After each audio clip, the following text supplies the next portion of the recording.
Nós estamos na antevéspera do Santo Natal. Este é o 4º domingo do tempo do Advento, o último dos domingos do Advento. Amanhã, véspera de Natal. É um tempo todo especial. É verdade que na rua a gente sente o corre-corre do comércio, o trânsito fica mais intenso, a gente sente que há alguma coisa no ar. Infelizmente, muitas vezes o que há no ar é o corre-corre de quem corre sem saber para onde vai. Não, vamos nos acalmar. Vamos nos acalmar. Os motivos da celebração que um cristão tem são outros. É o Cristo nosso Senhor. É o Messias cujo Natal vamos celebrar. É aquele que o Pai nos mandou como Salvador. É para Ele que nós corremos. E quem corre para Ele não corre à toa. Está aqui. Não nos deixemos levar pelo espírito mundano do Natal. Existe um espírito cristão do Natal e um espírito mundano do Natal. Cuidado, queridos irmãos, cuidado para que nós cristãos não vivamos o Santo Natal como pagãos. A nossa esperança é o Cristo Senhor. A nossa esperança é aquele que nasceu para nós de Maria Virgem, para ser sorriso de Deus, presença de Deus, salvação de Deus. Isto sim. Então, que neste último domingo, antes do Natal, sirva para que a gente pare, sirva para que a gente realmente se coloque diante de nosso Senhor, daquele que é o presente de Deus para nós, daquele que é a salvação que o Senhor nos mandou. A profecia de Miqueias, tu, Belém de Judá, a profecia que os sábios vão citar para Herodes. Quando Herodes, aperreado com os magos, que vieram ver o menino que é rei, ele pergunta, onde nascerá esse menino? Os magos citam esta profecia. Em Belém, porque está escrito, tu, Belém, de ti sairá o rei, aquele que governará Israel, o meu povo. Mas, primeiro, quem foi o profeta Miqueias? Em que tempo ele viveu? Miqueias viveu 800 anos antes de Cristo. Essa profecia é do século 8º antes de Cristo. Está certo? Miqueias viveu no mesmo tempo do profeta Isaías, com a diferença é que Isaías era um profeta da capital, de Jerusalém, um profeta chique, vamos dizer assim, era um homem culto, de corte, e o profeta Miqueias era matuto, era homem da roça. O profeta Miqueias vivia perto, sabe de onde? De onde hoje está esta bendita faixa de Gaza, de onde os palestinos jogam mísseis para Israel. Vocês estão vendo? A nossa fé não vem das nuvens, não. Vem do chão mesmo. Miqueias vivia por ali, por perto. E viveu num tempo muito difícil, muito difícil. Havia uma potência econômica e militar terrível na época. A Assíria, que ameaçava abocanhar tudo. A Assíria foi quem destruiu, pouco tempo depois, o reino de Israel, o reino do norte. Pois bem, diante deste tempo de aperto, diante deste tempo de angústia, o profeta, em nome de Deus, anuncia a salvação. Ele viveu no tempo do rei Acais. Acais e Ezequias, sobretudo o rei Ezequias. Mas veja, por esta época o profeta Isaías também disse, a virgem conceberá, dará à luz um filho. Que coisa interessante. Olha agora a profecia de Miqueias. Miqueias olha a situação desastrosa de Judá, de Israel. Miqueias vê o perigo de que o povo de Deus seja destruído. E neste ambiente de escuridão, de medo, Miqueias anuncia a salvação. Isto tem bonito na palavra de Deus. É uma palavra que não tem medo da treva. A palavra de Deus não tem medo dos redemoinhos do mundo. Ali ela leva a luz. Ali ela leva a certeza. Ali ela leva a esperança de salvação, porque é uma palavra de Deus. Olha aqui. Assim diz o Senhor, tu, Belém de Éfrata. Existia outra Belém na Terra Santa. Aqui é a Belém de Éfrata, a Belém que fica pertinho de Jerusalém. Tu, Belém de Éfrata, pequenina entre os 1000 povoados de Judá. De ti há de sair aquele que dominará em Israel. Por que o profeta fala de Belém? Porque é a cidade do rei Davi. O que o profeta está dizendo em nome de Deus é que a casa de Davi não será destruída. É que a esperança de um rei justo, santo, vindo da casa de Davi, continua de pé. De ti há de sair aquele que dominará em Israel. O dominador de Israel não será um estrangeiro, não será Nabucodonosor, que virá. Dario, Ciro, um César, esses virão para dominar, mas o seu domínio será destruído. Será passageiro. Não, virá um dominador para sempre, que domina com amor. Um descendente de Davi, um ungido, um Mexia, um Messias, ou em grego, um Cristo. Nunca esqueça isso. Mexia é uma palavra hebraica, significa ungido, consagrado com o Espírito Santo. Em grego, a palavra é Christos, que significa ungido, consagrado. Vocês podem perguntar, Dom Henrique, por que esse negócio de hebraico e de grego? É que o hebraico é a língua do Antigo Testamento. O hebraico é a língua do povo de Israel. Está certo? Mas quando Jesus nasceu, não se falava mais o hebraico. O hebraico ficou como o latim, uma língua só para o culto. O povo mesmo, na época de Jesus, falava aramaico. E o aramaico é diferente do hebraico um pouco, como o português e o espanhol. Mais ou menos assim. Então falava-se o aramaico. Mas lembre, nesta época, quem mandava no mundo era Roma.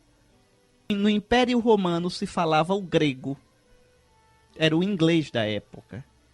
Então a gente fala português, mas muita gente, e sobretudo nas cidades mais desenvolvidas, sabe inglês. Então, se falava o aramaico, na época de Jesus, na época do início da igreja, se falava o aramaico e o grego, sobretudo nas cidades. Então, os textos do Novo Testamento foram escritos em grego.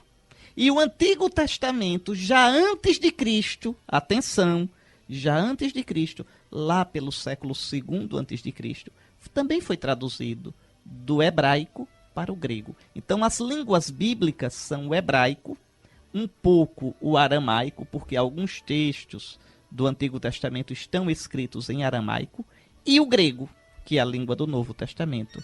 É por isso que às vezes eu digo em grego, em hebraico, para que vocês entendam um pouquinho o sentido das palavras. Por exemplo, Belém. Belém. Jesus tinha que nascer em Belém mesmo. Belém é a cidade de Davi. Sabe como se diz Belém em hebraico? Bet-Helém. Veja, Helém em hebraico, sabe o que é Helém? É pão. Helém é pão. Bet é casa. Belém, Bet-Helém, casa do pão. Exatamente. Nasceu o pão da vida. Nasceu aquele que é o alimento da humanidade. Veja como é interessante. Às vezes é útil, é importante saber um pouquinho o sentido daquela palavra na língua original. Então, tu, Belém, tu, casa do pão, cidade de Davi, cidade de onde vem o rei Davi. Tu, Bet-Helém, veja, tu, Belém de Éfrata, pequenina entre os 1000 povoados de Judá, de ti há de sair aquele que dominará em Israel. Dominará no antigo Israel e dominará no novo Israel, que é a igreja. Você pode dizer, mas Dom Henrique, os judeus não acreditaram em Jesus. O povo de Israel não acreditou. É verdade, é verdade. Um resto de Israel acreditou. Desse resto nasceu a igreja. Alguns pobres, os apóstolos, alguns sacerdotes, alguns fariseus acreditaram. Deste resto de Israel, conforme as profecias, Deus formou o novo Israel. Deus é fogo. Pega o que não tem valor, pega um restinho, um rebento, e dele faz uma muda nova. Um povo novo, a igreja. Mas veja, mesmo o antigo Israel, que não acreditou em Jesus, espera Jesus. Porque espera o Messias. Israel continua esperando o Messias. Uma coisa que é comovente, quando os nazistas mataram 6 milhões de judeus, muitos judeus entravam nos fornos crematórios para serem assassinados cantando, dizendo: eu creio que o Messias virá. Eles não sabem que o Messias é Jesus. Mas no fim dos tempos, nós celebramos isso o advento todo. No fim dos tempos, o Messias virá em glória, para levar a plenitude, para coroar, para dar a amarração final à sua obra de salvação. E quem é este Messias? Pense no susto que os judeus vão ter. É Jesus, nosso Senhor. Então, tanto eles como nós esperamos. É muito importante, celebrando o Natal do Cristo que veio, viver na espera do Cristo que vem. Que vem. O cristianismo olha para o futuro, não é para o passado. O passado ele celebra na Santa Liturgia. Celebra, recebe a graça daquele acontecimento celebrado e se enche de força para caminhar para frente, para a plenitude daquilo que há de vir. Agora, o lindo é isto: aquele que vem, nós sabemos quem é. Aquele que vem não é diferente, não é um estranho daquele que veio. Então, esta palavra de salvação, esta palavra de esperança do profeta Miqueias, serve ainda hoje para o antigo Israel e serve para um novo Israel, que é a igreja. E serve para cada membro da igreja, cada membro do corpo de Cristo. Serve para mim, serve para você. Tu, Belém de Éfrata, pequenina entre 1000 povoados de Judá, de ti, casa do pão, Bet-Helém, de ti há de sair aquele que dominará em Israel. Sua origem vem de tempos remotos, desde os dias da eternidade. Que coisa linda. Veja, o profeta diz que a origem deste que vem é antiga. Sim, é antiga, porque é do tempo de Davi. Miqueias viveu 250, 300 anos depois de Davi. Então Davi já estava lá no antigo, no passado. Então ele diz: suas origens vêm de tempos remotos. Nós cristãos sabemos que as suas origens não só vêm de tempo remoto, mas vêm da eternidade. O Senhor me disse: tu és o meu filho, eu hoje te gerei. É o hoje da glória, é o hoje do céu. A igreja, na liturgia, coloca no missal, para a missa da noite do Natal, essa frase do Salmo 2. O Senhor me disse: tu és o meu filho, eu hoje, no hoje do meu coração, no hoje sem princípio nem fim, eu te gerei. Por isso o profeta diz: olha como é bonito. Sua origem vem dos tempos remotos, desde os dias da eternidade. Que coisa linda, que coisa linda. No maior desespero, no maior aperto, no maior medo do povo de Israel, o profeta diz: não tenhas medo, não tenhas medo. Tu serás moído pelas malvadezas da história humana. Deus não coloca a gente numa redoma, não, viu? Mas há salvação para ti. Não tenhas medo. E como Deus faz? Deus escolhe uma cidade pequena, Belém. Veja, o próprio profeta diz pequenina, entre os 1000 povoados de Judá. Pequenina. Não é Jerusalém, é Belém. De ti sairá o rei. De ti. Porque Deus é mestre em pegar o que não tem valor, o que neste mundo não conta, para a partir daí salvar e mostrar sua força. Mas vejam ainda outra palavra misteriosa desta leitura: Deus deixará seu povo ao abandono. Oh meu Deus, por que fazes assim? Por que às vezes a gente parece, diz o profeta Malaquias, diz assim: ô Senhor, por que é que às vezes o Senhor nos trata como o peixe do mar, sem dono?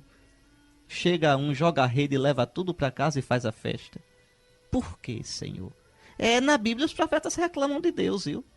Porque não entendem, como eu não entendo, como você não entende o modo de agir de Deus.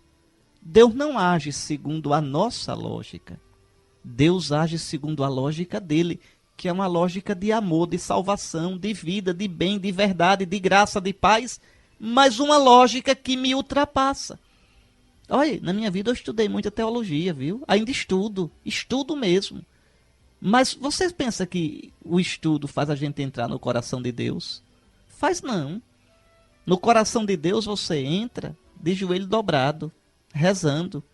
O estudo serve, se for para alimentar a sua oração. Se for só o estudo das coisas de Deus sem oração, você fica feito Satanás, que sabe que Deus existe e, no entanto, está no inferno. A gente tem que entender isso. A lógica, os pensamentos de Deus não são os nossos pensamentos. Olha o que o profeta diz. Deus deixará seu povo ao abandono. Até quando, Senhor? Olha aqui, olha. Até o tempo em que uma mãe der à luz, e o resto de seus irmãos se voltará para os filhos de Israel. Vamos lá. Uma mãe vai dar à luz. É a mãe do Messias. É a mãe do Messias. O evangelho daqui a pouco vai falar sobre Nossa Senhora. É ela. Veja, meus irmãos, Maria não é salvadora, mas Maria é instrumento da salvação. Maria não é o centro é Cristo. Mas já notaram que Maria está sempre junto do centro? Já notaram que na hora da virada, quando tudo parece perdido e se anuncia a salvação, esta mulher vestida de sol, esta mulher misteriosa aparece? Ela vai dar a luz. Vai dar à luz o Salvador. E Maria, eu já disse aqui, é a imagem da igreja. Então, esta mulher que vai dar à luz é a Virgem Maria. E é também a igreja. Porque na pia batismal, a mãe igreja dá à luz a novos filhos. Eu nasci desse útero, que é a pia batismal. Você nasceu. Nós somos irmãos, mas irmãos mesmo. Nascemos da mesma mãe católica. Segundo a carne, segundo a natureza, temos várias mães. Mas segundo o Espírito de Cristo, do Messias que veio, do Messias que ressuscitou, do Messias que deu o seu Espírito, nós nascemos da mesma mãe, do útero aguado.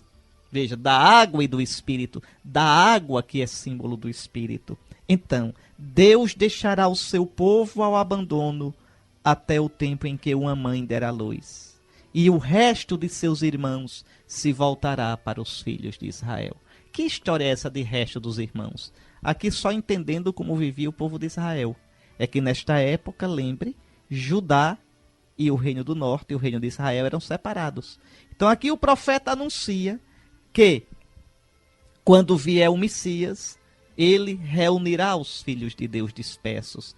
Ele reunirá o povo de Israel. E é verdade. Reunirá na fé, sejam os judeus, sejam os pagãos, numa só fé.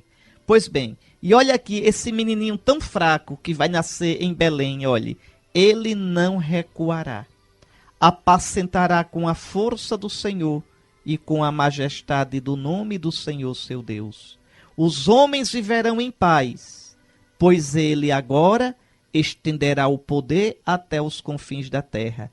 E ele mesmo será a paz. Isso. Glória a Deus nas alturas, os anjos vão dizer. Paz na terra aos homens, por ele amados. Vamos entender. Me diga, os homens vivem em paz? Experimente andar na cidade de noite para você ver se você tem paz. Veja, as guerras. Vão nos hospitais públicos para ver se há paz. Então, a profecia não se cumpriu. A profecia está se cumprindo. Jesus trouxe o reino. Jesus inaugura o reino. Mas o próprio Jesus explicou que esse reino vai crescer como o fermento na massa, vai crescer como o grão de mostarda, vai crescer como o trigo e o joio neste mundo, vai demorar a se desenvolver como a rede puxada do mar. Nosso Senhor inaugurou o reino. Agora preste atenção, duas coisas. Primeiro, quem acolhe o reino que Jesus trouxe, já experimenta a paz. Já experimenta esta palavra. Ele mesmo será a paz. Sim. Ele disse, eu vos deixo a paz. A minha paz eu vos dou. Está certo? Quanto mais a gente se abre para Cristo, mais a gente experimenta a paz e se torna instrumento da paz, transmissor da paz. No entanto, esta paz plena de que fala o profeta, Esta paz de que falou o contemporâneo de Miqueias, o profeta Isaías, contemporâneo de Miqueias, lá no capítulo 11, lembre o que Isaías diz. Você está lembrado? O que é que diz Isaías 11? Fala sobre o Messias. Um broto vai surgir do tronco seco de Jessé. A mesma história de Miqueias. Um brotinho, veja, um rebentozinho, vai sair do tronco de Jessé. Quem é Jessé? O pai do rei Davi. Olha aí novamente, a família de Davi. Olha aí novamente, Belém pequenininho, um raminho do tronco. Veja, e diz aqui, não é? Que sobre ele vai pousar o Espírito do Senhor. Mas veja o que vai acontecer. Diz que quando ele vier, o lobo então será hóspede do cordeiro. Isaías 11:6. O lobo será hóspede do cordeiro. O leopardo vai se deitar ao lado do cabrito. O bezerro e o leãozinho pastam juntos. Uma criança pequena toca os dois. A ursa e a vaca estarão pastando, suas crias deitadas lado a lado. O leão, assim como o boi, comerá capim. O bebê vai brincar no buraco da cobra venenosa. A criancinha enfia a mão no esconderijo da serpente. Ninguém fará mal, ninguém pensará em prejudicar na minha santa montanha, pois a terra estará repleta do conhecimento do Senhor, assim como as águas cobrem o mar. Está aí. Isso é quando o Messias vier. Por isso Miqueias diz, ele mesmo será a paz. Olha aqui, olha. Veja como as profecias coincidem. Os homens viverão em paz, pois ele agora estenderá o poder até os confins da terra. É o que os judeus dizem para a gente. Diz, como é que o Jesus de vocês é o Messias, se nada disso que as profecias disseram aconteceu? Cadê a paz?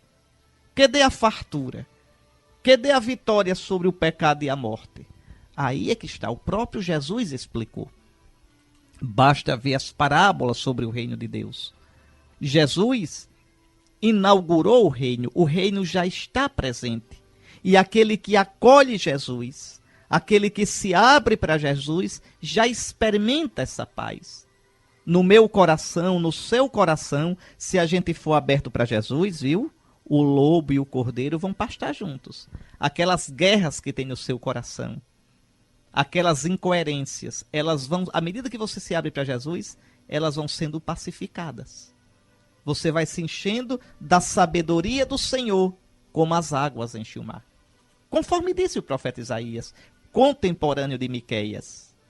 E repito, à medida que você vai se abrindo assim, o que está ao seu redor também vai se transformando. São Serafim de Sarof dizia assim na Idade Média, conserva em paz o teu coração, e uma multidão se salvará ao teu redor. A paz, ela é difusiva. Mas essa paz ainda é provisória. Essa paz, exatamente como a profecia diz, de toda a criação, de tudo, é na manifestação final de Cristo. É por isso que eu digo, os judeus e nós cristãos temos a mesma esperança. A diferença é que eles não sabem dar o nome a essa esperança. E nós sabemos quem é a esperança, é Jesus. Quem é a paz é Jesus. Quem é a vida é Jesus. Quem é a salvação é Jesus. Eis aqui. Então não brinquem com a palavra de Deus, porque ela é viva, é verdadeira, ela é eficaz. Então, essa palavra também é para você.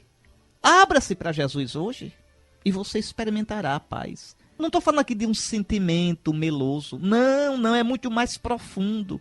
É a paz que nasce da certeza segura, da fé invencível de que Deus está conosco, de que Deus tem nossa vida nas mãos, de que nós temos um dominador, mas é um dominador de amor. Olha aqui, veja, de ti, Belém, há de sair aquele que dominará, mas é um domínio de amor, é um domínio pelo coração.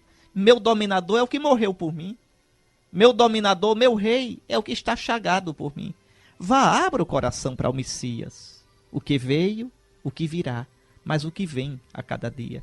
Ah, Dom Henrique, mas minha família é toda desajustada, eu tenho uns filhos que são um inferno para mim. Ótimo, quer dizer, ótimo jeito de dizer. Está tudo troncho ao seu redor? Abra-se para Cristo, vá. Conserve em paz o seu coração. E uma multidão se salvará ao seu redor.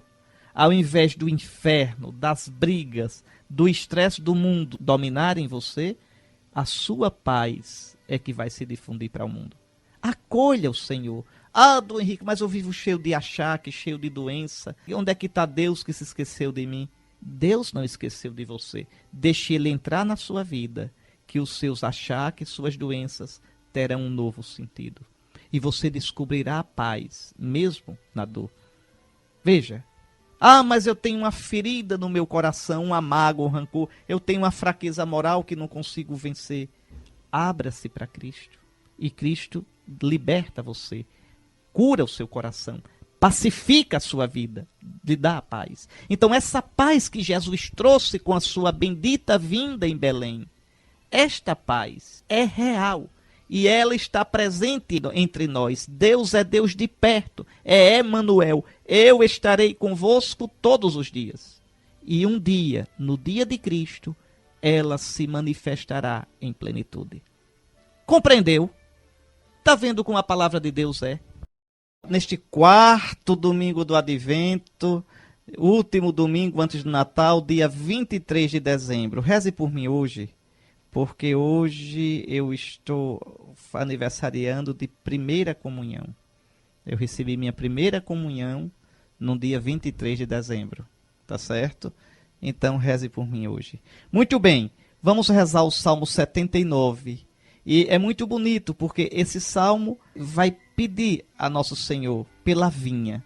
Quem é a vinha? A vinha é a casa de Israel, a vinha é a igreja. E vai dizer, olha, pousai a mão por sobre o vosso protegido, por sobre o vosso ungido, por sobre o vosso Messias, o Filho do homem que escolhestes para vós. Ou seja, a gente pede que Deus olhe o Messias.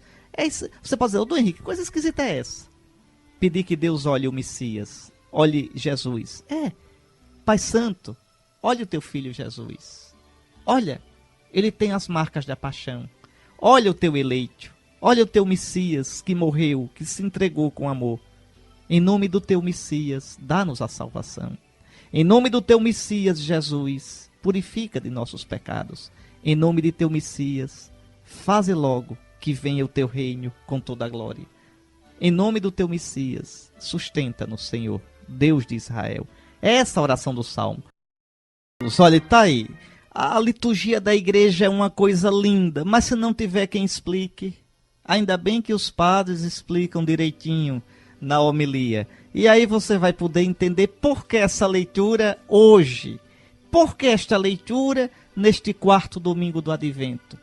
Veja, vamos entender. Essa aqui vale a pena a gente acompanhar versículo por versículo, de tão bonita que é.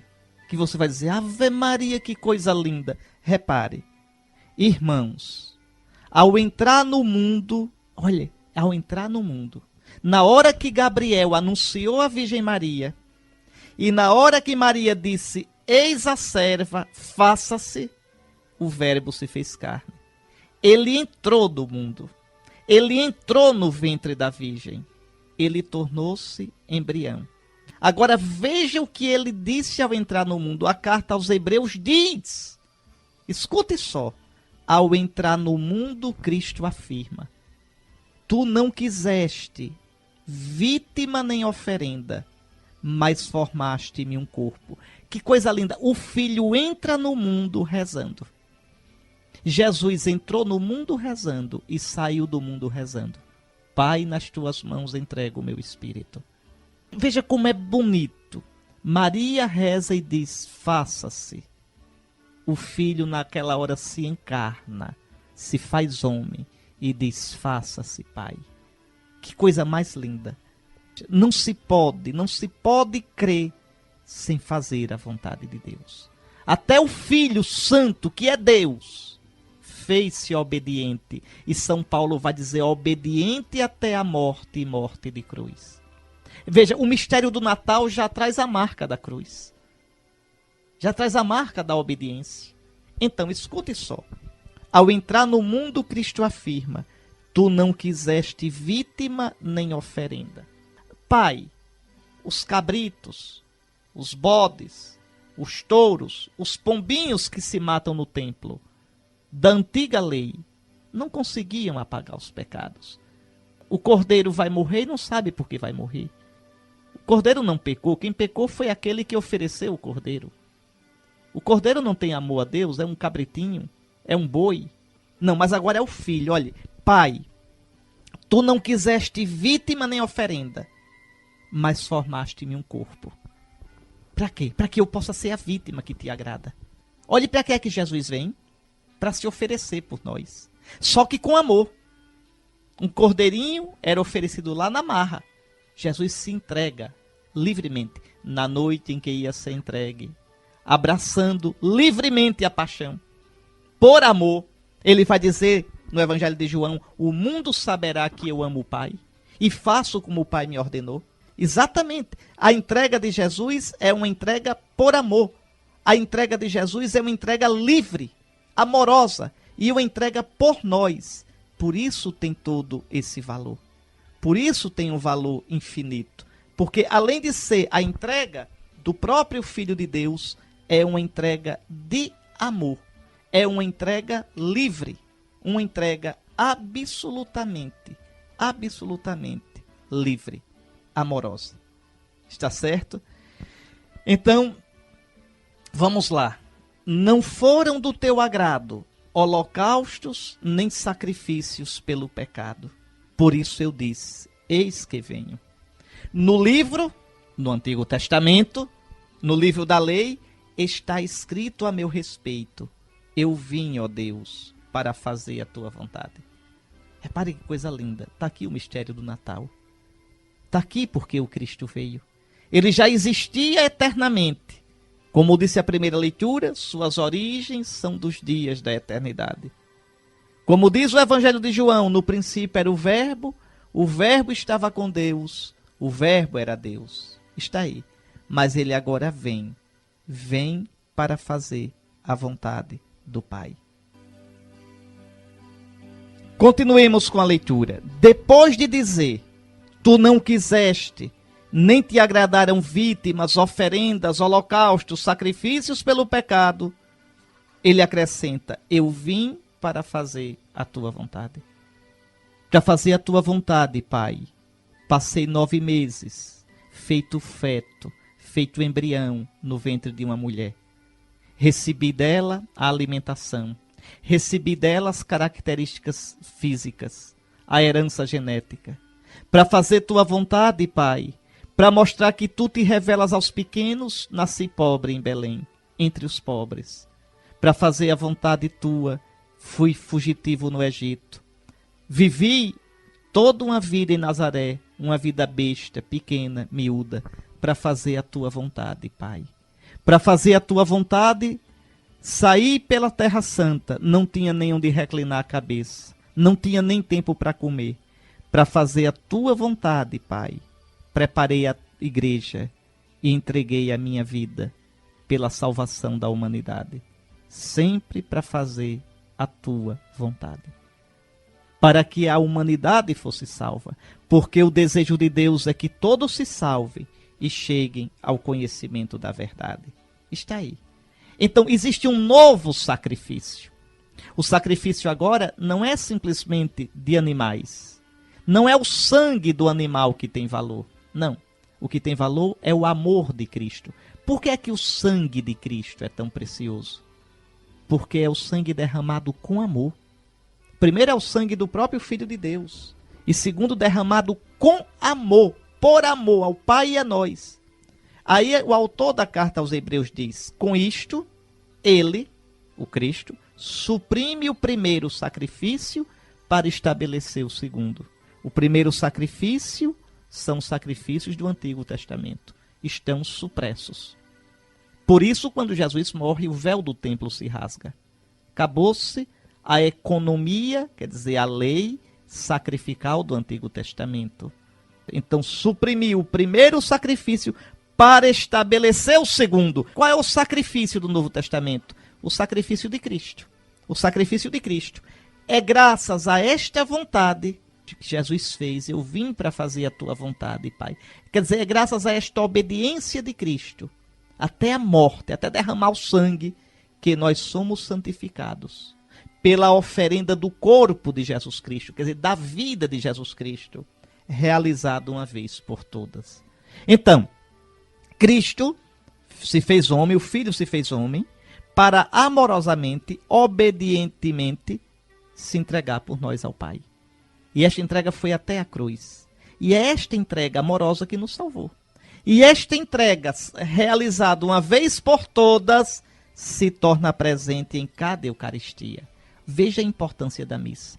Cada vez que celebramos o santo sacrifício da missa, a entrega de Cristo, a oferta de Cristo, o Cristo entregue, o Cristo ofertado, o Cristo sacrificado que agora é ressuscitado no céu, torna-se presente sobre o altar.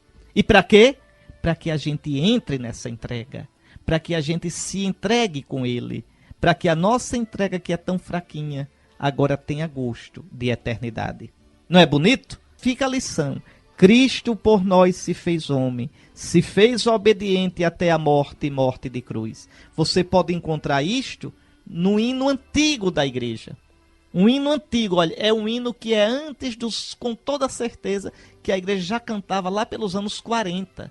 10 anos depois da ressurreição de Cristo já se cantava esse hino. E São Paulo sabia de cor e colocou na carta dele aos Filipenses. O capítulo 2 da carta aos Filipenses tem um hino que São Paulo colocou. E um hino que os cristãos cantavam e que fala disso. Olhe, fala do nosso Jesus.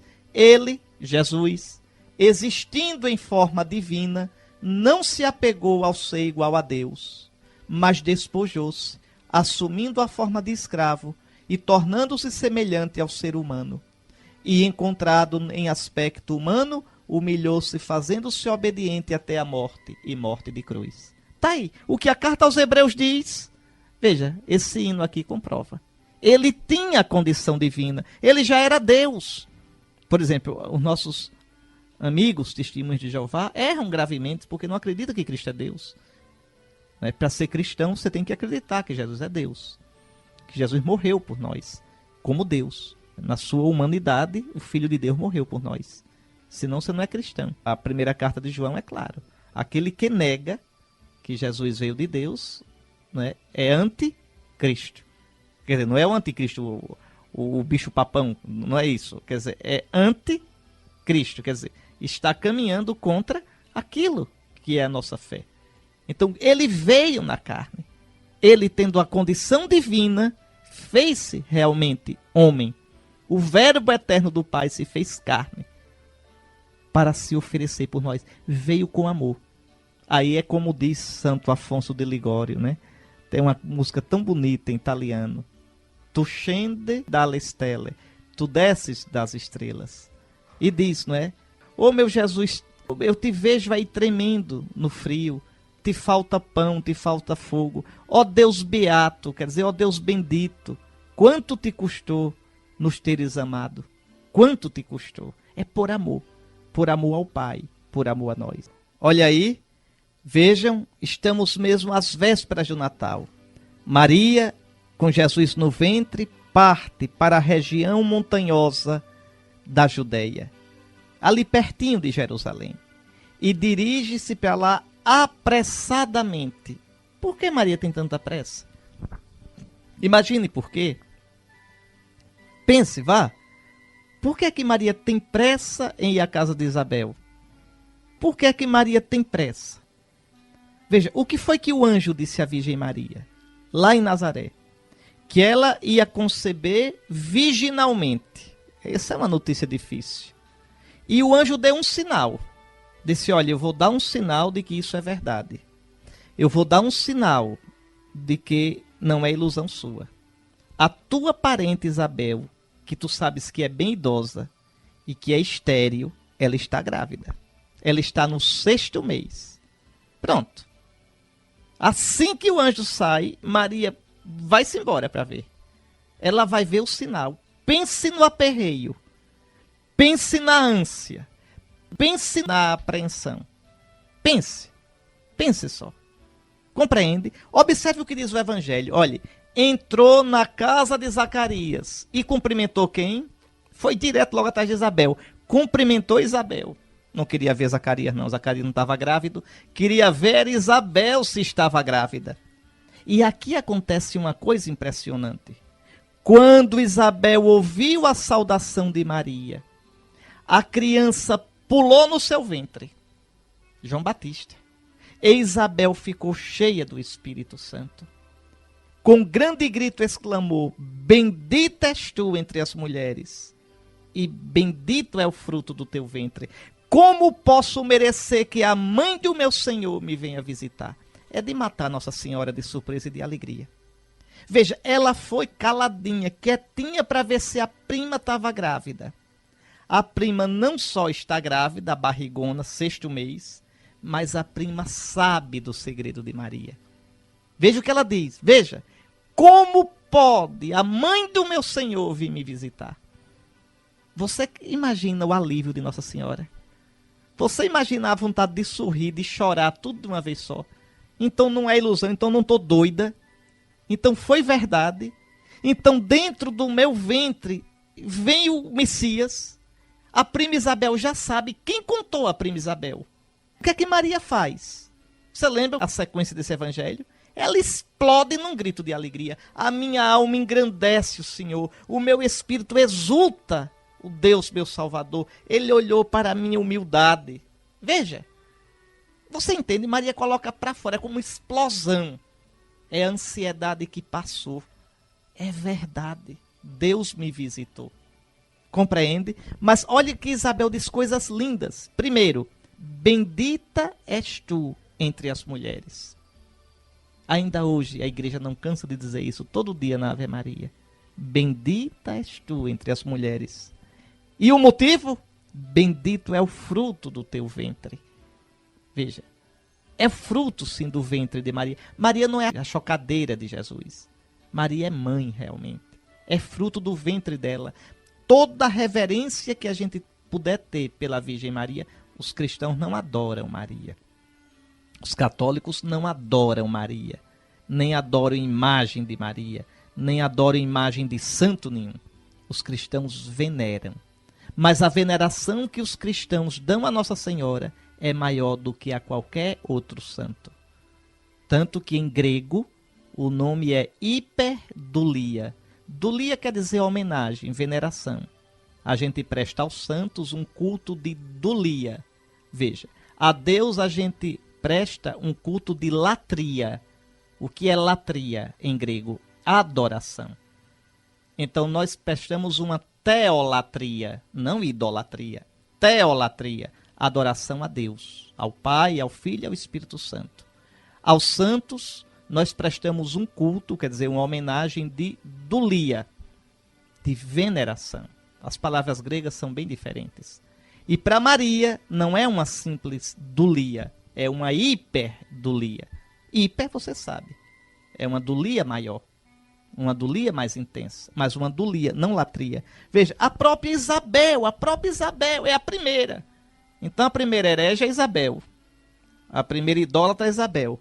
Porque, veja, bendita és tu entre as mulheres, e bendito é o fruto do teu ventre, e dá à Virgem Maria o título mais belo dela, Mãe do meu Senhor. Senhor aqui já é Jesus, mas quando o Evangelho coloca Senhor, já pensa no Senhor ressuscitado.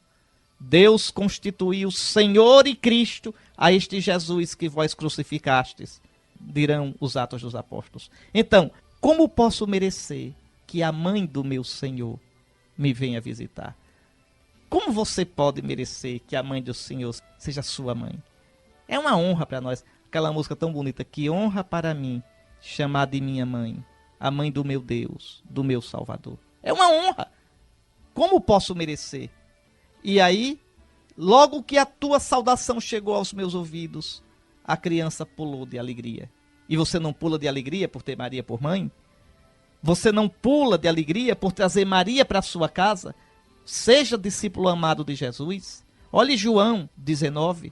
A partir daquela hora, o discípulo amado, a levou para a sua casa. Olha o que Isabel diz. Como posso merecer que a mãe do meu Senhor venha me visitar? Venha à minha casa. Pois nosso Senhor foi Cristo que mandou que você leve para a sua casa a mãe do Senhor. Porque ela é aquela que traz no ventre Jesus. E por último, no Evangelho de hoje, a primeira bem-aventurança do Novo Testamento. A primeira bem-aventurança não é em Mateus 5, aquelas 8 bem-aventuranças. A primeira bem-aventurança é esta: bem-aventurada aquela que acreditou, porque será cumprido o que o Senhor lhe prometeu.